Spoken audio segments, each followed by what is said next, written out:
तो दोस्तों आज की वीडियो में बात करेंगे कि चैट जीपीटी को सही तरीके से यूज़ कैसे किया जाए तो वो आपको मैक्सिमम रिजल्ट्स दे या फिर चैट जीपीटी कैसे यूज़ करें। तो मैं बहुत दिनों से मेरे दोस्तों से सुन रहा था कि चैट जीपीटी मतलब बहुत ही अच्छी चीज़ है, एक बार तुझे यूज़ करना चाहिए। मुझे सब दोस्त बोल रहे थे एक बार यूज़ करके देख, बट मैं कर नहीं रहा था बहुत दिनों से।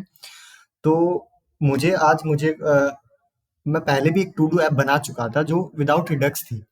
तो फिर मैंने सोचा क्यों ना आज रिडक्स को यूज़ करके टू डू ऐप बनाएँ। तो फिर मैंने सोचा कि जब रिडक्स ही यूज़ करके ऐप बना ही रहे तो क्यों ना आज चैट जीपीटी को भी ट्राई कर लिया जाए। तो मैंने आज आपको मैं बताऊँगा, एकदम वॉक थ्रू करूँगा कि मैंने ये ऐप एकदम चैट जीपीटी से किस तरीके से बनाई। तो आप देखेंगे कि मेरा पहला क्वेश्चन चैट जीपीटी से यही था कि मुझे थोड़ा स्क्रॉल ऊपर करके जाना पड़ेगा, तो मैं आपको पहले क्वेश्चन से ले सकता हूँ। मैंने पहला क्वेश्चन क्या पूछा था? तो मैंने जस्ट लिखा कि to do app in React using Redux. तो इसने मुझे एकदम एक्सप्लेन करते हुए बताया कि पहले आप रिडक्स को इंस्टॉल कीजिए। फिर रिडक्स का ही एक पार्ट होता है कि आपको स्टोर वगैरह कुछ बनाना हो, तो उसने मुझे स्टोर डॉट जेएस फाइल दी। तो मैंने स्टोर डॉट जेएस फाइल की उसने मुझे एक्सप्लेन भी किया कि मैंने इसमें ऐड टास्क बनाए हैं, अपडेट टास्क बनाया है, ऐसा कुछ।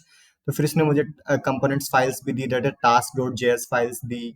फिर इसने मुझे टास्क लिस्ट जो अब तक सही चल रहा था वो सब कुछ अच्छे से समझा रहा था, लेकिन आप यहाँ पर आप देखेंगे कि टास्क लिस्ट जो जेएस फाइल है यहाँ पर डिस्पैच के बाद डाइव टू के बाद मतलब बंद हो गई, मतलब इसका रिस्पॉन्स आना बंद हो गया। तो फिर मैंने सोचा कि अब क्या किया जाए, ये तो पूरा फाइल ही नहीं है तो मैं कैसे यूज करूँ। तो फिर मैंने इसको नेक्स्ट क्वेश्चन लिखा कि please continue and complete the code. तो बट मुझे पता नहीं थी आगे देगा नहीं देगा, क्योंकि मैं पहली बार यूज कर रहा था। बट इसने मुझे वो पूरी फाइल दी। इसने बोला sure here is the rest of the code for the to do app. तो मुझे बहुत अच्छा लगा कि इसने मुझे पूरी फाइल दे दी। और फिर मैंने इसको कॉपी मार लिया। तो फिर आप एक चीज नोटिस करोगे, आप देखो कि हर जगह क्लास नेम मतलब सीएसएस यूज कर रहा है, class name task form submit, but मुझे इसने कहीं सीएसएस फाइल दी नहीं। इसने मुझे लास्ट में af.js फाइल दी और उसके बाद इसने मतलब इसका बंद हो गया रिस्पॉन्स जनरेट होना। तो फिर मैंने सोचा क्यों ना इससे पूछा जाए कि सीएसएस दे सकता है क्या। तो मैंने इससे मांगा कि please give me the CSS code of this, और उसने मुझे सीएसएस भी दे दी। तो जो कि मैंने मतलब app.js में कॉपी मार ली।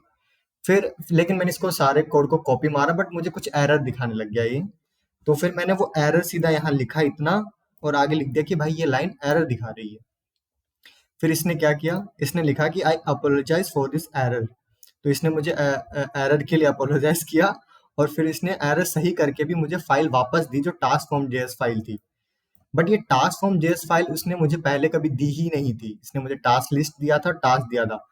तो मुझे लगा कि टास्क फॉर्म फाइल इसके पास है नहीं, तो फिर मैंने टास्क फॉर्म फाइल को थोड़ा इसने लिया, तो फिर मैंने इसको बाद में ऐड किया। मतलब आप देखोगे इसने task form dot JS file मुझे पहले नहीं दी थी। इसने मुझे सीएसएस दिया है, ऐप डॉट जेएस दिया है, और यहाँ पर इसने मुझे ये टास्क लिस्ट डॉट जेएस है और ऊपर ये टास्क फाइल है। तो इसने टास्क फॉर्म दी नहीं थी, बल्कि इसने आप देखोगे टास्क लिस्ट के अंदर ही इसने टास्क फॉर्म को मतलब डाल रखा था। तभी वो थोड़ा एरर आ रहा था, दो फाइल्स अलग अलग नहीं थी। तो इसने फिर मैंने खुद से थोड़ा सा दिमाग लगा के फाइल को थोड़ा अलग अलग कर दिया। बट आपको उतना दिमाग लगाने की जरूरत नहीं है। फिर फिर जो एक और एरर जो आ रहा था वो आ रहा था इस लाइन में, जो import create store from Redux करके था। तो फिर मैंने बोला कि ये जो क्रिएट स्टोर है रिडक्स में, कि ये मुझे एरर दिखा रहा है कि throws an error showing it depreciated. तो मैंने उसको बोला कि डेप्रिशिएटेड हो चुका है। बट फिर उसने बोला कि नहीं, ये डेप्रिशिएटेड नहीं हुआ है, you can still use it.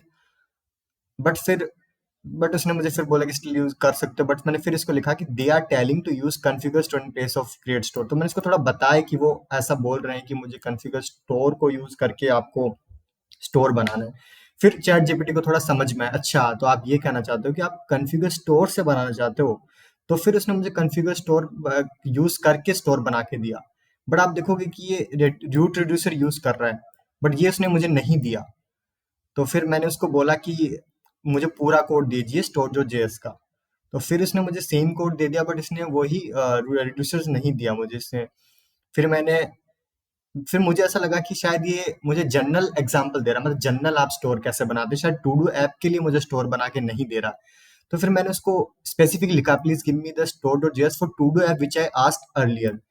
फिर उसने मुझे थोड़ा ऐसा बना के दिया कन्फिगर। तो इसमें देखो आप टास्क रिड्यूसर भी उसने यूज किया, जो कि मतलब जनरल में नहीं था। इसने टास्क रिड्यूसर यूज कर रखा था, बट इसने मुझे टास्क रिड्यूसर दिया नहीं, इसका जनरेशन यही बंद हो गया। फिर मैंने लिखा कि please give me the task reducer file also. तो इसने मुझे टास्क रिड्यूसर भी फाइल दे दी। और मैंने फिर उसको कॉपी पेस्ट मारते, बट आप देखो कि अब बहुत सारा हमारी चैट हो चुकी थी और बहुत सारा मतलब बहुत सारा कोड होच पोच हो गया, बहुत सारी फाइलें आ गई है, तो बट मैं ऐसा एकदम क्लीन वे में चाहता था, मतलब आपको खुद को दिमाग यूज नहीं करना अगर एआई यूज कर रही है। मतलब मुझे सारा कोड एकदम चाहिए था लाइन से, और मुझे ऐसा मतलब खुद से मतलब कुछ नहीं करना था। तो मैंने लिखा कि now can you give me the full correct code for the to do app that we just discuss. तो मतलब ये हायरार्किकल वे में चलता है, तो मतलब इससे पता है अपन ने ऊपर क्या डिस्कस किया था, अब उसको सारा कोड उसके पास है, अब उसको वो अपन को लाइन से सारा कोड दे देगा। तो आप देखिए कितने बढ़िया तरीके से उसने मुझे पहले ऐप डॉट जेएस फाइल दे दी, फिर टास्क फॉर्म जेएस फाइल दे दी, फिर उसने मुझे टास्क लिस्ट जो जेएस भी दे दी, फिर इसने टास्क एडिटर जो जेएस भी दे दी, फिर उसने मुझे स्टोर डॉट जेएस फाइल भी दे दी, फिर लास्ट में सीएसएस भी दी। फिर देखोगे आप सीएसएस पूरी नहीं दी उसने। फिर मैंने बोला भाई सीएसएस कोड तो पूरा दे दे। फिर इसने सीएसएस कोड भी पूरा दे दिया और मैंने कुछ नहीं किया, just copy paste, just code, मैंने कुछ भी चेंजेस नहीं किए हैं, जस्ट कॉपी से पेस्ट मारा और मुझे ये आपको ऐप दिखाता हूँ, ये टू डू ऐप बन के तैयार हो गया। अब आपको मैं इसमें टास्क ऐड करके दिखाता हूँ। तो पहले जैसे रीड बुक टास्क है, ये वाले एक और टास्क ऐड कर सकते हैं, मतलब बाई ग्रोसरी, चाहे कुछ भी कार्ड पहले कुछ भी हो। तो ये मैंने ऐसा लिख दिया कि रीड बुक पे आप देख सकते हैं कि इसको मैं चेक भी कर सकता हूँ कि ये मैंने काम कर लिया, फिर इसको मैं डिलीट भी कर सकता हूँ। तो आप देख सकते हैं कितनी शानदार उसने मुझे ये ऐप बना के दिया है। और मतलब आप देख सकते हैं कि चैट जीपीटी का रिस्पॉन्स कितना अच्छा था टुवर्ड दिस ऐप। बट मुझे ऐसा लगता है कि शायद मे बी ये जनरल ऐप हो, शायद टू डू ऐप, क्योंकि सब जब भी कोई आप रिएक्ट या एंगुलर कुछ भी प्रोजेक्ट स्टार्ट करते हो तो आपका पहला प्रोजेक्ट टू डू ऐप या ऐसा ही कुछ होता है, तो इसलिए शायद इतना अच्छा रिजल्ट आ रहा हो। बट आप खुद एक्सप्लोर करिए चैट जीपीटी को, थोड़ा टफ प्रॉब्लम्स इसको दीजिए सॉल्व करने के लिए, मे बी आपके लिए फायदा हो। बट मेरे हिसाब से मैंने इसको पहली बार यूज किया तो मुझे तो ये बहुत अच्छा रिस्पॉन्स दिया और मुझे तो बहुत सही लगा इसको यूज करना। मतलब आप छोटी छोटी चीजों के लिए इसको यूज कर सकते हो, तो मे बी आपका बड़ी ऐप है तो वो अच्छा रिस्पॉन्स देगा, आपका टाइम बहुत बच सकता है। तो मुझे तो ये अच्छा रिस्पॉन्स है। आप देख सकते हैं कि to do app ChatGPT से आप कितना जल्दी और कितना इजीली, इसको आपको शायद एक दिन लग जाता अगर आप बना, एक दिन तो नहीं, मतलब आप अगर बिगिनर्स हैं तो शायद इसको टू डू ऐप आपको रिडक्स समझने में ही मतलब एक दो दिन लग जाते, बट इसने मुझे बना के दे दिया। तो आप ट्राई करके देख लें, मुझे तो ये बहुत अच्छा लगा। So thanks for watching this video.